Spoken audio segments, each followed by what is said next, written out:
welcomed ITN into her tiny office, tiny by presidential standards, an area she has declared a smoke-free zone because of an allergy she has to cigarette smoke.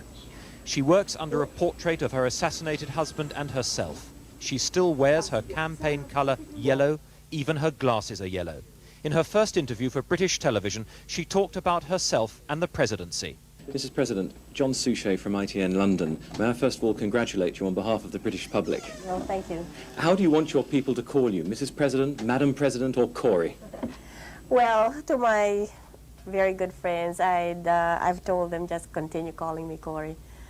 Well, to the others, and I guess in public, it has to be Mrs. President. In that case, Mrs. President, may I ask you, you have no experience as a politician until now. Will that be a handicap for a president?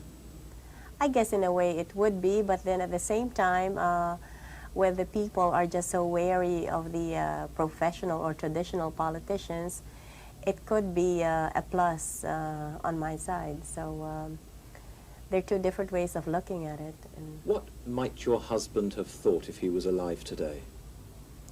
Well, in fact, my mother-in-law and I were talking about this on the day that I took my oath. And she said she could just imagine that her son was laughing, and this was something nobody ever imagined, and least of all me.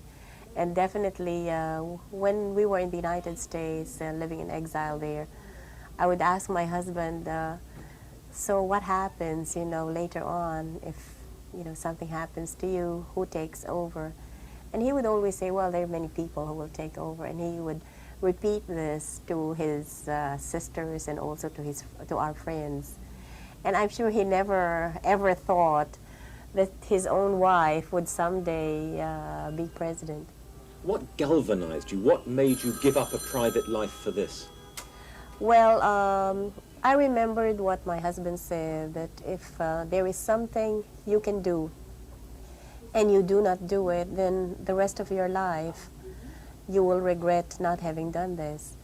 And the public perception was that I was the only one who could unify the opposition, and this was so essential because it would have been impossible to defeat Mr. Marcos if we had two candidates. And so when it seemed that it was really only I who could unite the opposition forces, I realized there was no way I could get out of it. You always said in the campaign that you would win, but the odds against you were enormous. Did you really honestly believe you would win? Yes. People find it very hard to understand, and in fact, I guess most of media thought that I was being so naive that I could win against a 20-year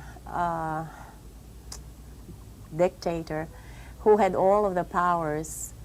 Except I kept on insisting he didn't have people power, and this became so clear to me because everywhere we went, people came in the thousands, and I saw a personal commitment on the part of our people, and I knew this was something that Mr. Marcos could not contend with. Now, you have the communists, you have the New People's Army. You will have problems, won't you? Oh yes, definitely so. I realize only too well the many problems that I have inherited from the Marcos regime. But again, at least there is a hope that we can do something with our country. And as far as the NPAs are concerned, I have been told that many of them would like to come back to the fold and would like to rejoin our society. Will you welcome them back? Yes, so long as they renounce all forms of violence, they lay down their arms and pledge allegiance to my government. And if they don't? Well, then we will have the military after them. We cannot allow anyone to fight the government. You're not in danger of becoming a dictator like your predecessor? No, of course not. The reason why I was in this was to restore our rights and freedoms. Besides, even if I wanted to, the people would not let me. She will soon move these offices into the presidential palace for sheer space and convenience. But she says she will never, ever live there. John Suchet, News at 1, in the President's office, Manila.